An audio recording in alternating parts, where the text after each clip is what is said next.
അനുദിന വിശുദ്ധർ മെയ് 20 വിശുദ്ധ ബർണാഡിൻ. 1350 ഇറ്റലിയിലെ കരാരയിലാണ് വിശുദ്ധ ബർണാഡിൻ ജനിച്ചത്.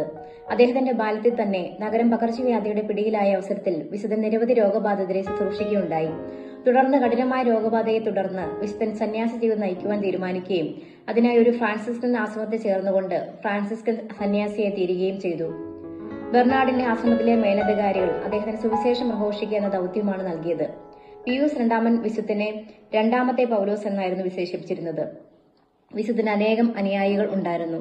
വിശുദ്ധ ബർണാഡിന് തീക്ഷ്ണമായ അഭ്യർത്ഥന മുഖാന്തരമാണ് അനേകം പുരോഹിതന്മാർ തങ്ങളുടെ ദേവാലയത്തിന്റെ അൾത്താരയിലും ഭിത്തികളിലും യേശുവിന്റെ നാമം പതിപ്പിക്കുന്ന പതിവും വചനങ്ങൾ രേഖപ്പെടുത്തിയ ചെറിയ കാർഡുകൾ ജനങ്ങൾക്കിടയിൽ വിതരണം ചെയ്യുന്ന പതിവും തുടങ്ങിയത്. തന്റെ സുവിശേഷ പ്രഘോഷണ യാത്രയിൽ പനി ബാധിതനായി 54-ാമത്തെ വയസ്സിൽ അദ്ദേഹം മരിച്ചു. ഈ വിശുദ്ധന്റെ മാതൃക നമുക്കും പിന്തുടരാം.